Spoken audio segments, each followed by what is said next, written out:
नर्मदाय नमो प्रातः नर्मदायै नमो ऋषि नमस्ते नर्मदे देवी त्राहि मां भवसागरात्। बोलिए नर्मदा मैया की जय।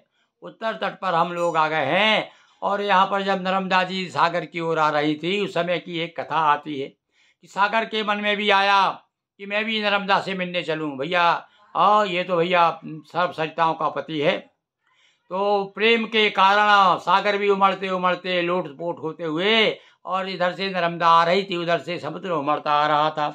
वह कथा सुनिए। और उसी समय क्या हुआ, नंदी बाबा आ गए और क्या क्या हुआ देखिए। यह प्रसंग बड़ा सुंदर है और यहाँ पर है लुंटेश्वर तीर्थ है भैया। लुंटेश्वर तीर्थ क्या हो गया, लोटपोट हो गए थे समुद्र और मतलब शरणापन्न हो गए थे नर्मदा जी के, इसलिए इसी का नाम लुंटेश्वर तीर्थ है।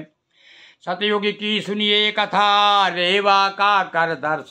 हर युग में नर्मदा जी तो हर युग में हर कल्प में है भैया, तो सतयुग की कथा सुना रहे हैं हम आपको। देखिए हमने ये कहाँ कहाँ से कथाएं लाए हैं भाई आपके लिए, ये घाटों की कथा। देखिए हम बहुत बहुत ऋणी हैं स्वामी ओंकारानंद गिरी जी के। उन्होंने प्रदक्षिणा में योग वशिष्ठ, वायु पुराण, स्कंद पुराण और पद्म पुराण, इन सब पुराणों में और स्कंद पुराण में तो कथा है ही नर्मदा जी की, तो ये सब पुराणों की कथाएं अलग अलग ग्रंथों से ले करके और चर्चा की है प्रदक्षिणा में। तो ये भी एक प्रदक्षिणा का रूप हो गया नर्मदा पुराण। परिक्रमा तो कर ही रहे हम, तो लुंठेश्वर के सुनिए। सतयुग की सुनिए कथा, रेवा का कर दर्श, आती देखी नर्मदा उठा सिंदूर हर्ष। बड़े प्रसन्न हुए सागर, प्रेम मगन मन में हो लुंठित लूट पोट, बालू में प्रमुदित लोटपोट होते हुए आगे बढ़ रहे हैं समुद्र। पास नर्मदा जो ही आई और दिया एक शिवलिंग दिखाई। इधर समुद्र आ रहे, इधर नर्मदा जी आ रही है और बीच में ही शिवलिंग प्रकट हो गया। उसी समय नंदीश्वर आए, दिखा न पिंडी से टकरा। अब देखो कभी कभी क्या होता है, अब ये दोनों, इधर नर्मदा जी आ रही, उधर से समुद्र आ रहे हैं, और जब नंदीश्वर आ रहे तो नंदीश्वर ने दोनों को देखा तो इधर ध्यान नहीं दिया कि शिवलिंग भी है यहाँ, तो शिवलिंग से टकरा गए नंदी बाबा। तो हुआ लिंग गोमुख आकारा और किया प्रवेश नर्मदा धारा। और उसी समय क्या हुआ, वो जो टकराए नंदी काय से, शिवलिंग से, तो शिवलिंग जो है गोमुख के आकार का हो गया। अब गोमुख निकल आया उसमें से, तो नर्मदा जी जो है गोमुख में जा करके समा गई। बड़ी सुंदर कथा है भाई।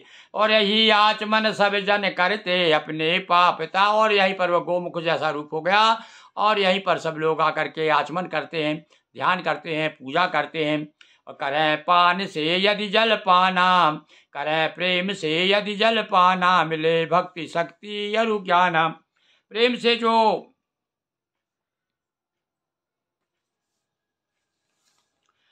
और सिर्फ नर्मदा ही नहीं सागर और विचार, यहाँ प्रेम पहचान है दोनों ओर निभाए। देखो भैया हमारे राष्ट्र कवि ने कहा है कि दोनों ओर प्रेम पलता है, सखी पतंग भी जलता है, हाँ दीपक भी जलता है, दोनों ओर प्रेम पलता है। तो समुद्र और नर्मदा का आपने परस्पर प्रेम देखा, इधर नर्मदा को देख करके प्रेम उमड़ते हुए आए। तो ऐसा भैया ये प्रेम की गली अति साकरी, तामे दो न समाए। बहुत सुंदर कथा अभी हम लुट्ठेश्वर की आपको सुना रहे थे। बोलिए नर्मदा माई की जय।